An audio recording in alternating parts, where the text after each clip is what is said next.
Hello, I'm going to introduce to you Flubaroo.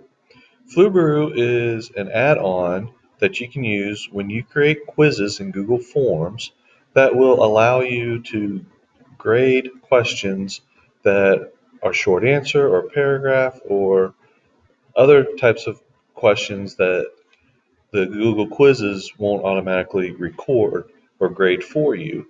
So this is one option if you want a quick and easy way for quizzes to be graded. So first you create your quiz in Google Forms, and I've created one here, just a very simple demonstration. And the very first thing you want to do is fill this out with the name being answer key. That way you have a guide that you have to use in order to grade the rest of the students' quizzes. And I've already taken some the quiz with some of the dummy data. By doing that, you would just hit preview, and that will take you straight into where you can just then put in your answer key, and then you have your students take the quiz. Once the students have taken the quiz, you go to your responses, and you'll see here that you'll have this. You're going to want to create the spreadsheet, and create new spreadsheet. And what that's going to do, will open up a spreadsheet with all the answers in here as well. Now, to get the add-on, you're going to go to add-ons, and then you go to get add-ons. And when you do that, you're going to search for Flubaroo. It's Flubaroo. And then you'll click, there'll be a plus sign here to add to it. As you can see, I've already added mine. Once you add it, it'll be then available to you here as well. So you're going to want to enable the Flubaroo in this sheet. And I don't really care about the instruction on getting started, so go back to add-ons, and then you want to grade the assignment. So from here, this is the very first step you have to do. Basically, the email address identifies the student, the name identifies the student, and then you can have here then the questions that you're grading, and you can assign whether you want normal grading, skip the grading, grade by hand, those types of ideas. I'm going to keep this at normal grade, and then you can set your point value. So I'm going to set everything to 1 point except for this one. This was my checkbox where I had three possible answers. So I'm going to go ahead and score that as 3 points total.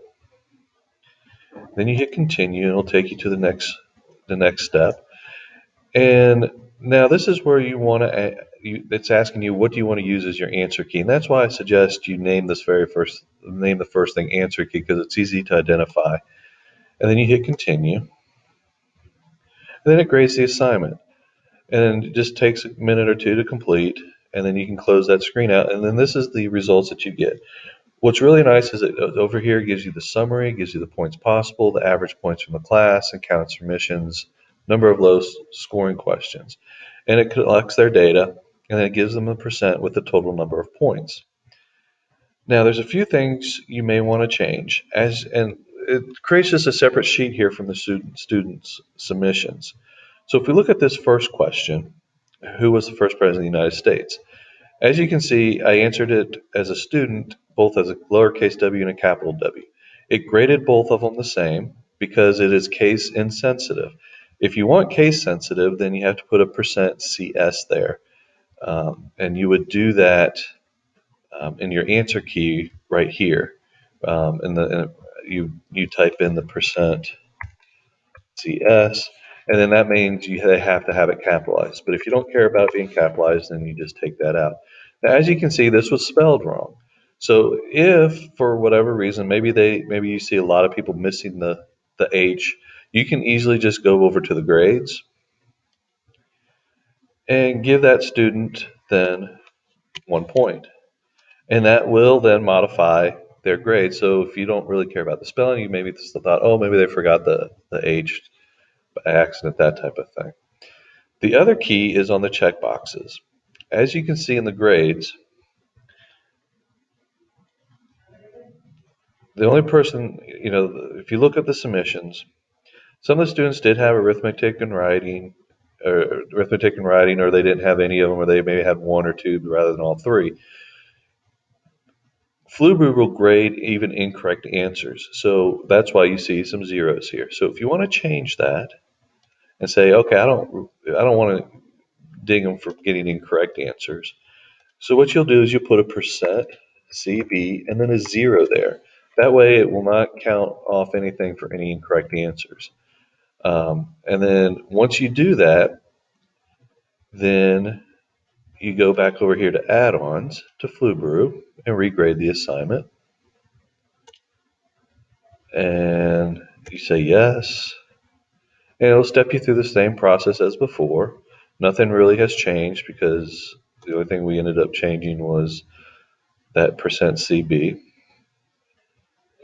And then grading's complete. So now if we go and look at the three R's, you can see now they've awarded some of the points for the correct answers. Now again, this Washington got changed because we regraded it. So again, you can just put a 1 there if you want to. But if you see it being very common, then the other thing you can do is you can put in here where the answer is a percent or, and then have it spell out that. So if you see a lot of common mistakes in that matter or whatnot, you do that or it will correct either thing correctly from now on when you run Flubaroo again. But the nice thing with Flubaroo is it does grade, short answer questions. Some of the other questions, that don't necessarily set up for the Google quizzes, like the multiple choice and all that. So, because this was a short answer, this was short, and then of course then the check boxes here giving you the proper thing. I threw all types of questions in here for you to look at, but it gives you how they scored on each question, and then the percent student grade, and that. The other nice thing with Flubaroo is you can share the grades or you can view the grade report. Um, and if you share the grades, you can actually do it by email, because so that's why I collected the email address, so that will share it back their email. Or you can also share it via their Google Drive. So either way, you can do that if you want to share that with back to the students. The easiest way, of course, will be with the email address if we're in the middle school or the high schools.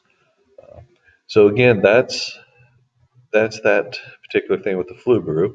Um, I hope you enjoy this. Feel free to play around. If you have questions, please ask your ITF. They'll be more willing to help you. Thank you.